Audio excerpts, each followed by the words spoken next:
तो छात्राओं, आज हम अपने बीए पार्ट फर्स्ट के फर्स्ट पेपर में मौर्य साम्राज्य के बारे में बात करेंगे। हमने अपने पिछले लेक्चर्स में देखा कि किस प्रकार से आर्य सभ्यता या वैदिक सभ्यता अपने राजनीतिक स्वरूप में जनपदों में और फिर जनपदों के बाद महाजनपदों में परिवर्तित हुई, और इन महाजनपदों में मगध महाजनपद एक शक्तिशाली राजतंत्रात्मक महाजनपद हुआ, जिसमें धीरे धीरे उनके शक्तिशाली राजाओं ने, जिनमें कई वंश थे, बृहदत्त वंश था, शशुनाग वंश था, हर्यंक वंश था, बिंबसार और उसके पुत्र अजातशत्रु के माध्यम से मगध राज्य की शक्ति का विस्तार किया गया। उसके अंदर कई सारे जनपदों को विलीन किया गया, महाजनपदों को विलीन कर लिया गया, और इस प्रकार से मगध एक शक्तिशाली राज्य में परिवर्तित हो गया। इस मगध राज्य का अंतिम वंश शक्तिशाली वंश था नंद वंश, जिस नंद वंश का अंतिम शासक था धनानंद। नंद शासक बहुत शक्तिशाली थे और आर्थिक रूप से काफ़ी सुदृढ़ राज्य मगध को उन्होंने बनाया था। इसी नंद वंश के अंतिम शासक धनानंद के शासनकाल में, धनानंद के लिए ये माना जाता था कि वह विद्वानों को शरण देता है, तो विष्णुगुप्त नामक एक ब्राह्मण, जो कि तक्षशिला से शिक्षा प्राप्त था, तक्षशिला का आचार्य था, वह धनानंद के दरबार में आया। विष्णुगुप्त की शक्ल इतनी सुंदर नहीं थी, वो देखने में बहुत अच्छा नहीं था, वह रंग में श्यामवर्णी था और उसके देखने में अच्छा नहीं था। तो धनानंद के द्वारा उसका उपहास उड़ाया गया। उस उपहास के कारण विष्णुगुप्त ने यह प्रतिज्ञा की कि वह जब तक नंद वंश का समूल नाश नहीं करेगा और एक साधारण से व्यक्ति को भी शक्तिशाली शासक नहीं बना देगा, तब तक वह चैन से नहीं बैठेगा। और इस विष्णुगुप्त के द्वारा एक छोटे बालक को खोजा गया, जो कि अनाम कुल का था, चंद्रगुप्त जिसका नाम था। उसको शस्त्र और शास्त्र दोनों के अंदर दीक्षित किया गया, तक्षशिला में उसको अध्ययन के लिए भेजा गया, और यही चंद्रगुप्त बालक आगे चल कर के मौर्य वंश का संस्थापक तथा मौर्य साम्राज्य का संस्थापक बना, चंद्रगुप्त मौर्य। चंद्रगुप्त मौर्य एक शक्तिशाली शासक था, जिसने अपने साम्राज्य का विस्तार किया। चंद्रगुप्त मौर्य के बाद उसका बेटा बिंदुसार, और बिंदुसार के बाद में अशोक ने मौर्य साम्राज्य की कीर्ति के अंदर चार चांद लगाए। हमारे साथ दुर्भाग्य ये रहा प्राचीन भारतीय इतिहास में कि हमारे पास हमें चंद्रगुप्त मौर्य के बारे में, बिंदुसार के बारे में, अशोक के बारे में जानकारी तो थी, किंतु उनके इतिहास के बारे में बहुत सारी सामग्री हमें उपलब्ध नहीं थी। इसलिए मौर्यकालीन इतिहास को जानने के लिए भी हमें तात्कालिक पुरातात्विक स्रोतों पर, उत्खनन सामग्री पर और साहित्यिक सामग्री पर निर्भर रहना पड़ता है, जिनके माध्यम से हमें मौर्य साम्राज्य के बारे में जानकारी मिलती है।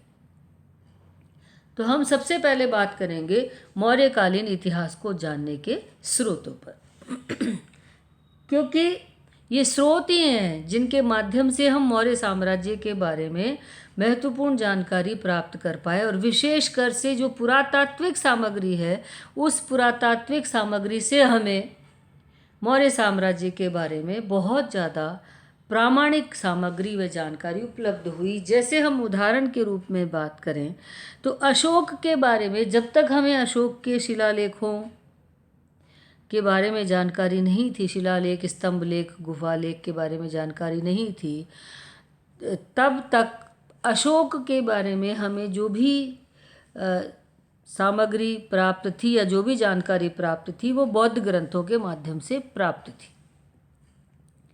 बौद्ध ग्रंथों में अशोक के बारे में हमें बहुत ही अतिशयोक्ति और अतिरंजनापूर्ण विवरण मिलता है। जैसे बौद्ध ग्रंथों में अशोक को जहाँ एक और चंडाशोक, शोकाशोक, कालाशोक कहा गया, यानी चंड जैसा अशोक, वह अशोक जिसके आते ही शोक की लहर फैल जाती है, या वह अशोक जो काल के रूप में है, उसी अशोक को आगे चल करके जब उसके द्वारा बौद्ध धर्म को स्वीकार कर लिया गया तो वही अशोक बौद्ध ग्रंथों में देवानाम प्रिय प्रियदर्शी अशोक के नाम से जाना गया। यानी वह अशोक जो देखने में अच्छा है, प्रियदर्शी है, जिसे देखकर मन प्रसन्न होता है, और जो देवताओं को भी प्रसन्न है, इस प्रकार का अशोक।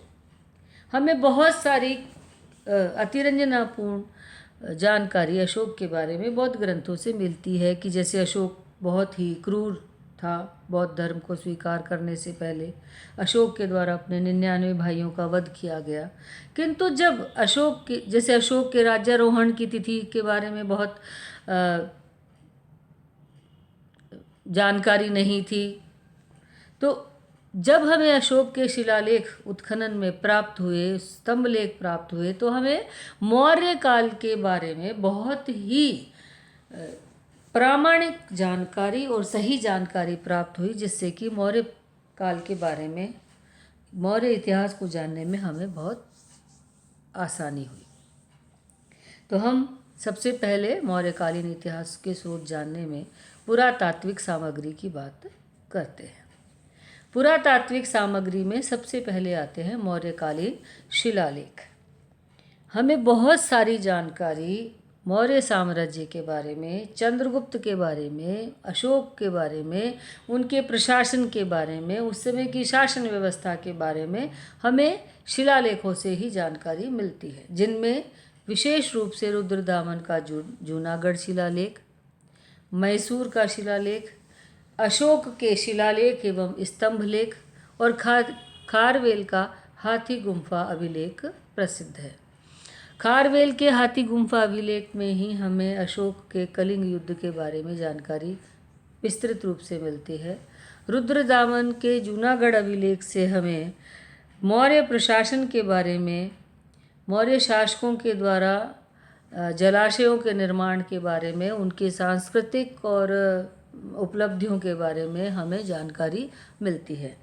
अशोक के अभिलेखों के माध्यम से हमें अशोक के धम्म के बारे में, अशोक के साम्राज्य विस्तार के बारे में और अशोक के राज्य के प्रति, राज्य की जो अवधारणा है उसके बारे में हमें महत्वपूर्ण जानकारी मिलती है। नंबर 2 पर आते हैं गुहा अभिलेख या गुफा अभिलेख। अशोक के 3 गुफा अभिलेख बाराबर की पहाड़ियों में उल्लिखित हैं, जिनके माध्यम से हमें अशोक के जीवन काल के बारे में, अशोक के साम्राज्य के बारे में, अशोक के धम्म के बारे में और प्रशासन के बारे में महत्वपूर्ण सामग्री मिलती है। अगले पुरातात्विक सामग्री है भवन एवं स्मारक।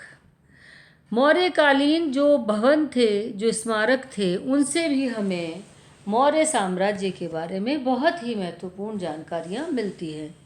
इनमें हम सांची, भरहुत और सारनाथ के स्तूपों में, जहाँ पर हमें उनकी